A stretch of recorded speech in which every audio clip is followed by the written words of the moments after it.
Сәлем достар, бүгін мен осындай қолма тұшпараның рецептімен сіздермен бөлісемін. Өте қытырлақ, дәмді болып шығады және өте оңай дайындалады.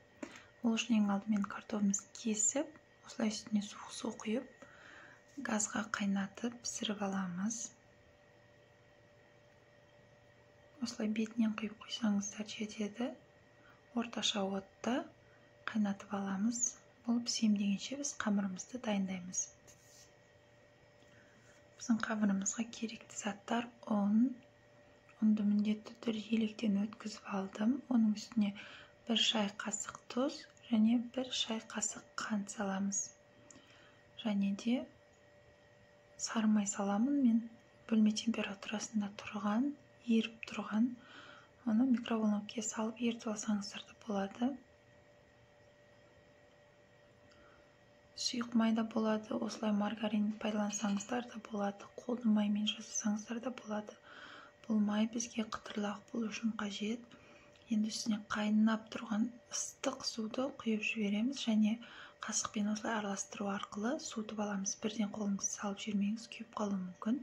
Осылай қасықпен кішкене қозғасаңыздар, сіздің қамырыңыз жылиды, сосын оны қолмен жағсылап илеп аламыз. Және оны осындай целлофан пакетке салып тындырып қойып қоямыз.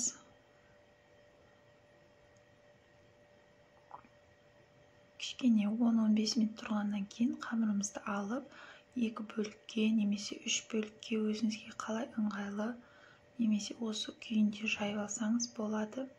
Мен осылай 2 бөлікке бөліп, домалақтап, жаюға ыңғайлап, тағы да қойып қоямын. Тұрған сайын жақсы болады. Бұл қамыр өте жұмсақ. Сіз қамырмен жұмыс істеген кезде енді керемет айтып жеткізе алмаймын. Жып-жылы болып тұрады, тез дайын болады және өте дәмді болып шығады. Осы аралықта менің картошкам пісіп шықты.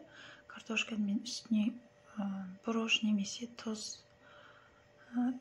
пияз қоспаймын. Тек тұз ғана қосамын дәміне қарай. Осылай езіп алдым. Сіздер картошканы арнайы езетімен езіп алсаңыздар болады. Мен картошкам езіліп піскендіктен вилканың өзі жеткілікті болды.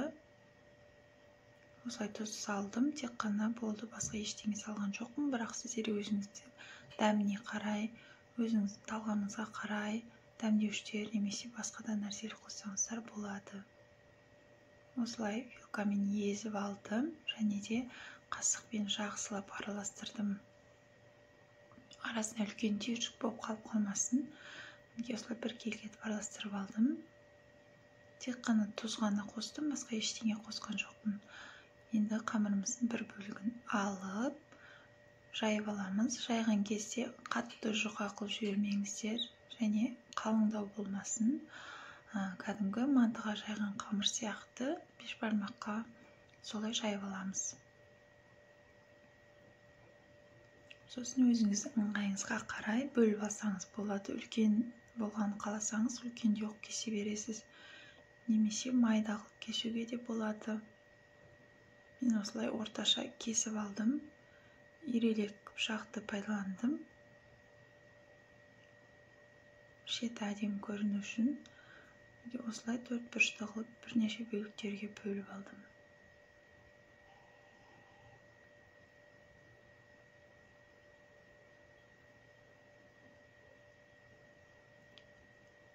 Мен бәрін бөліп шықтым. Енді осыған суып тұрған картошкамызды 1 шай қасықпен шамамен салып шығамын. Қатты көп салып жібермеңіздер, қамырларыңыз сыртына шығып кетуі мүмкін. Майға салған кезде кішкене салсаңыздар жетеді.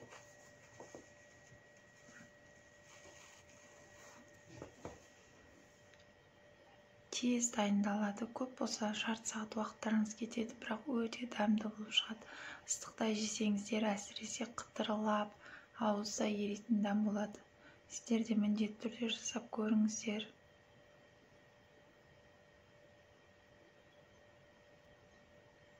Осылай барлығына салып, кәдімгі тұшпара сияқты түйіп алдым. Осылай Осы уақытта біз майымызды қызуға қойып қоямыз. Майымыз қатты қызып тұру керек.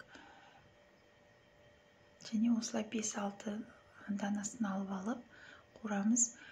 Тез дайын болады. Шамамен 1 минутта пісіп шығады біздің қамырымыз.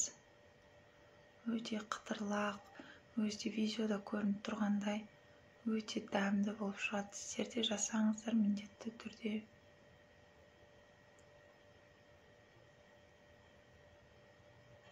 Неге дайын болды. Енді дәміне сөз жоқ, сөзбен айтып жеткізе алмаймын. Менімен бірге болғандарыңызға сіздерге тағы да рахмет. Сіздер де жасап көріңіздер және менің каналыма тіркеліп, лайк басып, мені қолдап кетіңіздер. Сіздерге сәттілік, сау болыңыздар.